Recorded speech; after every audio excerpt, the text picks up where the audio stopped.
sortie et bagages uniquement, sans correspondance s'il vous plaît. Chaque jour, environ 200 000 passagers, départs, arrivées et correspondances confondues, transitent par le hub aérien de la capitale française. En temps normal, 150 guichets où les passeports et visas sont contrôlés manuellement. Pour les Jeux Olympiques de Paris, les mesures se renforcent. Les passagers que vous voyez, les points blancs, s'orientent vers la frontière et remontent le barriérage, les temps ça guide, pour atteindre soit les aubettes, soit les sas paraphes qu'on voit en fin de barriérage.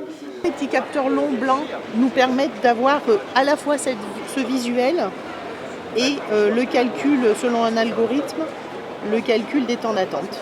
L'intérêt pour les JO de cette application qu'on utilise maintenant depuis plus de 5 ans, on a l'habitude de travailler avec, c'est que la période des Jeux Olympiques intervenant dans une période qui est déjà une période de fort trafic pour nous, ça va nous permettre de savoir en temps réel sur chacune de nos lignes quelle est la situation des temps d'attente sur la ligne frontière.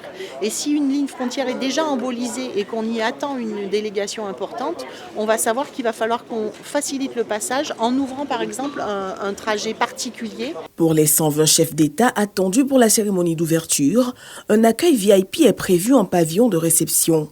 Le soir de la cérémonie d'ouverture, la circulation aérienne sera interdite dans un rayon de 150 km autour de Paris entre 19h et minuit, mettant en arrêt Roissy-Charles de Gaulle, Orly et Beauvais. À partir du 12 juillet jusqu'au 15 septembre, on va mettre en place un dispositif qui est, alors pour le coup, totalement inhabituel, c'est-à-dire que 100% des postes de travail, de contrôle à l'intérieur des aéroports Roissy et Orly vont être armés à 100%, tout le temps.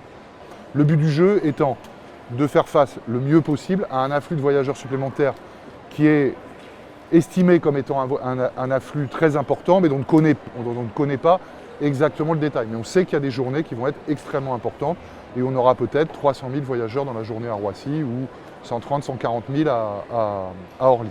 Et sur ces journées-là, on souhaite éviter en fait les catastrophes avec des temps d'attente trop importants qui perturbent la marche de l'aéroport et qui en plus donnent pas forcément une bonne image du pays hôte des Jeux Olympiques. Les autorités s'attendent à un important flux de voyageurs les 12, 13 et 14 août, se superposant aux chassés-croisés estivales des vacanciers français. On va accentuer les patrouilles, donc avec des patrouilles de policiers français accompagnés de policiers étrangers pour être au plus proche de la population, justement pour les langues, pour les diverses langues diverses nationalités qui vont se côtoyer.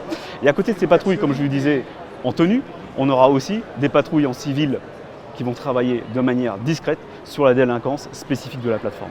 Donc il y a l'image de la France qui est en jeu parce que c'est le premier pas du passager qui va arriver sur le territoire. Si ce premier pas, ce premier entre guillemets kilomètre avant de regagner son village officiel, il se fait voler, il lui arrive quelque chose, c'est une expérience mauvaise. Côté sécurité, les patrouilles sont renforcées dans l'aérogare depuis le 1er juillet avec l'objectif d'être visibles et de dissuader les équipes de vol à la tire et faux taxis qui cibleraient les touristes venus pour les Jeux.